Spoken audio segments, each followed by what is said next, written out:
Yesterday, retired Deputy Chief Justice Dikgang Moseneke released his scathing judgment on the deaths of 144 mentally ill and the 1,400 patients who have survived torturous conditions after being transferred from Life Esidimeni hospital to unregistered and ill-prepared NGOs in 2016. He also ordered government to pay the families of the deceased victims 1.2 million rand in total for a variety of violations, including constitutional damages. To discuss this further, we joined in studio by a family member of one of the surviving victims, Andrew Pieterson, Sasha Stevenson, she's from Section 27's attorneys, and Chriselda Lewis, our SABC News reporter, who of course has been sitting through these hearings and been covering the story from the very, very beginning. Good to have all three of you. Thank you so much for coming into the studio. I'm going to begin with you, Sasha, because it's been a very long and emotional journey for Section 27, and particularly for you as one of the attorneys. Do you feel vindicated? I mean, how was it when you were listening to the judgment yesterday? I think yesterday was a very important time in a long process. It's been over 2 years of work by Section 27, SADAG, the South African Society of Psychiatrists, South African Federation of Mental Health, and families who have been fighting for such a long time to ensure the safety of their loved ones. And so yesterday, I think, was an important moment in that, and fortified the courage and the persistence of all of these role players and all of these families in trying to find justice for their loved ones. Yeah. Andrew, for you, how are you feeling this morning? I mean, I imagine yesterday while you were sitting and listening to the judge reading his findings, I suppose a lot of emotions are going through all of your mind sitting in there. But now that you've had time to mull over it a bit, again, I ask the same question. Is this justice? Do you feel that you've been vindicated for your family? Yeah, I feel this has definitely happened, and I'm also speaking as a family committee member. We feel highly vindicated. You know, when this, at the very beginning, when this announcement was made in 2015, the patients would be moved. And when we engaged with the department and realized they didn't have their ducks in a row, and this was going to be in 3 months' time, we stood up for that, and we resisted it, and now look where we ended up. We've come to a place where justice has agreed with us that there's been a gross violation of our rights. So we really feel vindicated, and we feel it wasn't in vain. The families are excited. It's not about the money. It's about the fact that we stood for something which was the right thing to stand for, and we saw a breakthrough with it. So we feel that justice has been served. However, there is still the criminal side of things, which I think will complete the circle for the families in terms of finding real closure. Because remember, we never got to know why this was actually why this actually happened. And that's the big burning question, which I'm going to get to now. But I mean, Chriselda, you've take us back to the beginning, because this story is not just about what we've been seeing unfolding here. I mean, this was something that the media was running after. The stories coming out were unbelievable to an effect. What we were hearing, and the judge was hearing, and South Africa was hearing in this trial was something completely different to what was actually being covered at the beginning of the story. I mean, talk to us about that. Yeah, and just before we get there, I think, you know, this ruling comes at a very important time. Recall that this is Human Rights Month, and what Judge Dikgang Moseneke, the retired Deputy Chief Justice, mentioned yesterday spoke to such gross violations against some of the most vulnerable people in South Africa, a scathing attack in the way that some of the public servants had treated the mentally ill patients that had resulted in their death. So I think certainly, you know, tracing it back, Leanne, this is a story in the beginning where you could clearly see that the amount of damage that was done had been downplayed from the very beginning. That when media were asking questions about exactly how many deaths there were as early as 2 years ago, one was not really getting definite answers about it. One was being pushed from pillar to post, and the downplaying of what we now know was such a catastrophe and one of the worst instances of abuse of the human rights of mentally ill patients post-democracy in this country is that you had a situation where those who were supposed to be held to account for what we have now seen and what we've listened to over the past couple of months, even till today, we still do not know what has happened, as indicated by Mr. Pieterson, in that you'd recall when the retired Deputy Chief Justice was making that ruling yesterday, he said that Qedani Mahlangu, the former Health MEC, despite sitting through the hearings and giving testimony for so many days, one cannot really pinpoint and say, this is exactly why it happened. All we do know at this stage is that you had Qedani Mahlangu and the other senior executives, including Dr. Makgabo Manamela, the former mental health director, and the former HOD, Dr. Bonnie Selabano, say that this was a cost-cutting measure. All of that which was derailed by the finance MEC, Barbara Creasy. So you've got one side saying it was a cost-cutting measure. You've got the MEC saying, but hold up, there was enough money to take care of these patients. Till today, we still don't know what happened. Absolutely. So from that point, no absolute answer right until now. So there is now where we're at right now. So let's go to Section 27. Are you taking this further? I mean, yes, there's the compensation, the money which is going to help the families. And I mean, it doesn't matter what anybody says. I know we say it isn't about the money, but you know what?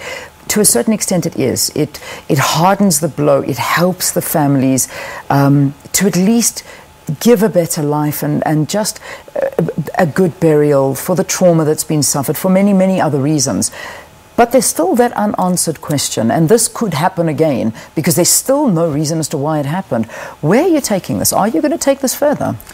Absolutely. The Deputy Chief Justice yesterday made some important recommendations in addition to the compensation recommendations for systemic fixes to the mental health system. So, for example, he ordered that the recovery plan that the Gauteng Department of Health has put in place needs to be monitored, and progress on its implementation needs to be reported to the Ombudsman and to the claimants, so the families in this case and their legal representatives, every 6 months until it's been properly implemented. So that's a systemic change that we can monitor to ensure that this kind of thing doesn't happen again. He also noted that while he's not going to make a recommendation to the police, that essentially the police do their job, the police are investigating this matter, as is the SIU.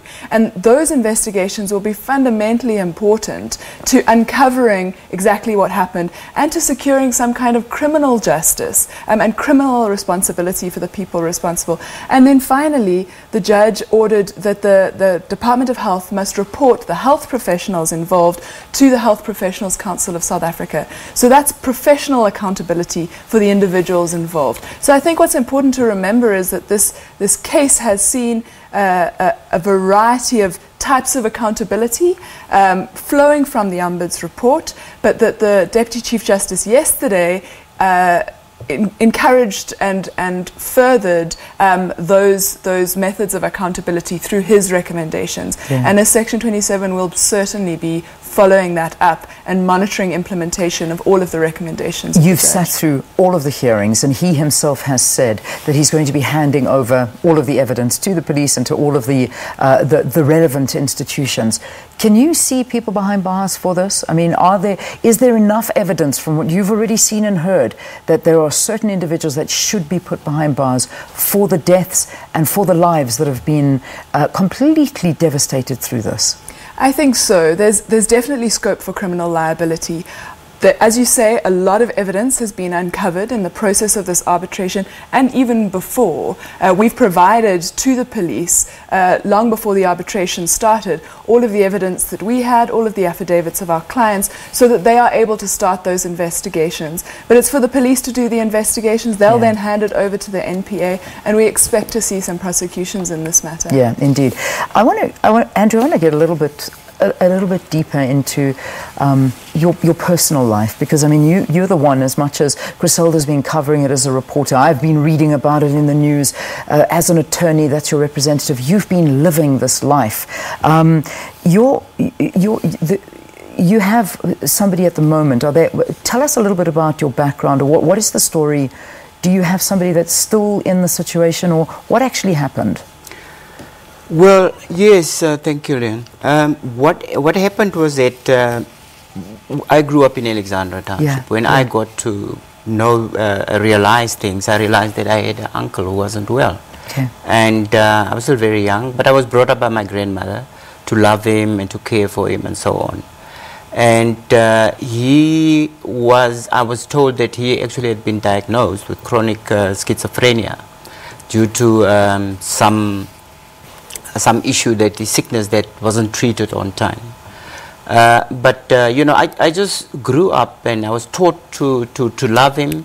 I was obviously brought up in a Christian home, and so my grandmother not only took care of him, but she took care of people who were vulnerable, unemployed people, you know, people who were running away from police those days because they were not supposed to be in the township because they didn't have permits. So I grew up in this culture of caring and Christian culture, and I really, you know, it was inculcated in me to take care of my uncle. And he'd been improved, and things were improving with Life Esidimeni as he was there, and we were all really praising God, as it were, you know, for the improvement. But then, you know, then there was the move. And on the day when they announced it, you know, I became totally caught up in this whole thing. You know, I dropped everything to look into this because, you know, my whole experience just came to me, my grandmother's words and everything, you know, to take care of the vulnerable. So hence I put up a very serious fight, you know, in this case, and I was very passionate about it. So basically that's where I'm coming from. My uncle is he's at Selby Hospital now. Okay. He has improved a lot. So during the move, where was he put? It wasn't clear where they had put him. So you couldn't find him? We didn't know. We couldn't find him, yeah. For how long? About a month or so. I mean, we were really doing the run around. I mean, I was already engaging with the previous MEC and the team that she had put together. You know, to work up, to try and resist what they were doing.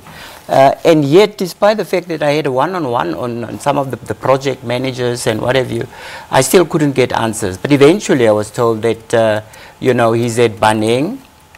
And then there was another statement that he was actually at, not at Baneng, but at Sterkfontein. But it turns out that he was actually at Baneng, which is mainly for children, you know, disabled children. And he was not getting his treatment. And he wasn't getting his treatment. Medication. Wasn't getting his, totally dehydrated, you know, emaciated and so on. It was traumatized. But he's doing much better. But he's doing better, yeah. I'm so glad to hear that. I'm so glad. Chriselda, I just want to end off with you because, I mean, these stories, I don't know how I would have composed myself having to listen to some of these stories. You know, that's why I think I sit here and I don't do what you do, because I would get far too emotional during all of these stories. But there are still patients missing to today.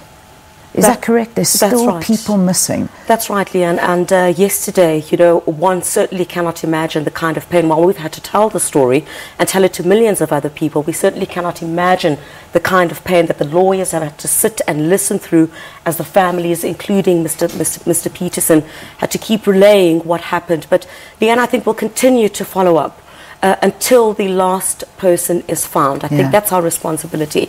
And we've gotten assurance from the current Health MEC, Gwen Ramagopa, that no stone will be left unturned in trying to find the remaining of those patients who, till this day, you know, while we've got family members, I won't say who are celebrating here today, but at least have some sort of victory. There are others this morning, as we speak, who are still wondering where their loved ones are. So I think it will really be the responsibility of the Gauteng provincial government. I know that the Gauteng Premier David Makura has also made the undertaking to ensure that they continue to follow up until the last person is found, because I think of major concern for these family members at this time is that they could either find their loved ones alive or they could find them dead. So I think it's really devastating that you know, this tragedy continues, and we'll certainly keep abreast of it until the last person is found, together with my colleague Mangoba. Excellent. Well, keep up the great work. Thank you. Thank you very much, Chriselda, for covering the story for us. Andrew Pieterson, regards to your family. I'm glad your uncle is doing much better. You have a good story to tell, and we are so happy. And of course, to the attorneys that are working, and I say working because, as you say, you're not ending here, tirelessly to get justice for the families and the victims of Life Esidimeni. Sasha Stevenson from Section 27, thank you very, very much for joining us here on this program, talking to us about a story that certainly is one of the biggest blights in our history, a sad story, and a story that I think has a very, very long way to go to getting a bigger ending, because there are people missing, and I still believe that people belong behind bars for this tragedy. It certainly is not only about the money, but it's about the justice. Let's take a break and